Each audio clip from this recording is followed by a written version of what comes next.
Okay, I'm making this video for a client. So there's two ways that you can test this sensor without pulling the engine apart.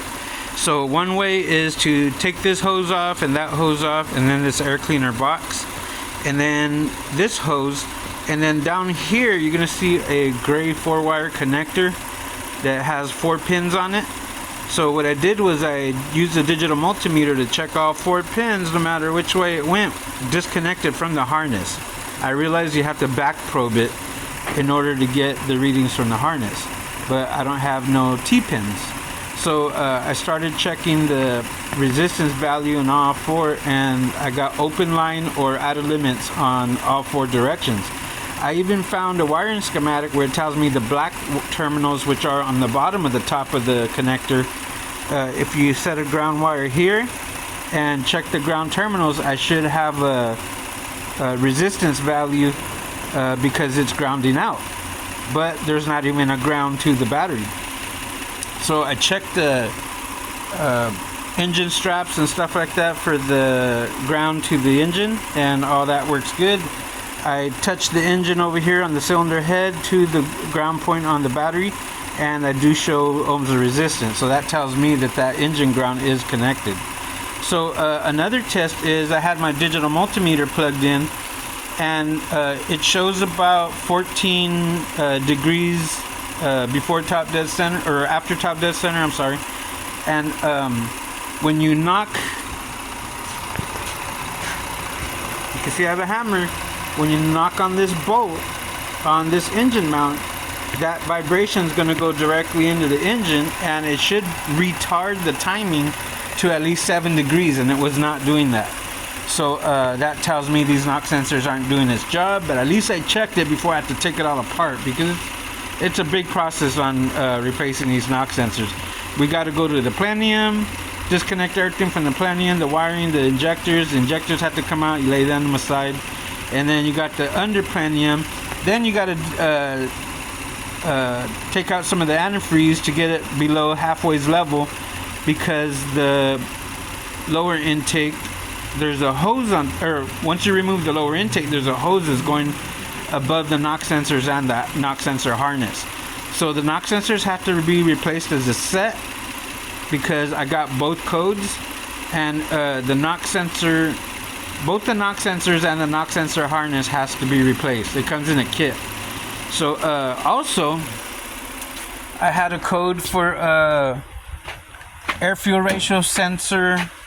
I believe it was bank 2 sensor 1, and you can see that I'm looking at the readings, and these readings, bank 1 sensor 1 should be the same on bank 1 sensor 2. But watch what happens when I raise the RPMs. You're going to see that bank 2 sensor 1 on both of these are not going to move. They should be twins to this one up here. So I'm going to raise the RPMs. See how bank 1 is working, but bank 2 sensor 1 is not even moving. It should be moving exactly the way the top one is moving. And then when we drop it, they should match, and they don't. So we're also going to need an air fuel ratio sensor for bank 2 sensor 1. So we're going to replace 3 sensors altogether, and 1 pigtail that's going from the sensors, for the knock sensors, to the computer harness. So that's what my findings, and hopefully this will help somebody else that's trying to figure out what's going on with the air fuel ratio sensors. So my code for that was, shoot, I forgot. Here, let me backtrack it. Like using my new top down. So it's going back, read codes, establishing communication. And I'm also going to show you the codes that I got for the reason why I'm tracking down knock sensor data and bank 2 sensor 1 air fuel ratio data. So I got a P0155 for the oxygen sensor circuit, bank 2 sensor 1. So oxygen sensor is kind of like a battery, and after a while it runs out of power to be able to send voltage signals to the computer.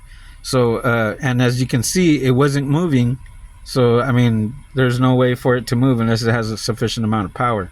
And then my second code was P0325, knock sensor 1, circuit bank 1, single circuit. And my other one was knock sensor 2, circuit malfunction. So I'm thinking it has something to do with the harness, but if we're going to pull it all apart, we might as well have the sensors and the ignition or the harness replaced. So those are my codes. One P0155 for the air fuel ratio sensor, P0325 and P0330 for the knock sensors, both banks, bank 1 and bank 2. And then these are just repeated. They came into the history and then turned into an actual code that would turn on the ignition, the check engine light. So you'll see a pending code, meaning that the computer already saw the problem 2 times. And after the third time is the third time's you're struck out, and it's going to illuminate the check engine light, which is over there. And this data is for a 1996 Toyota Avalan XL with a 3.0. All right, that's the end of my video. Bye.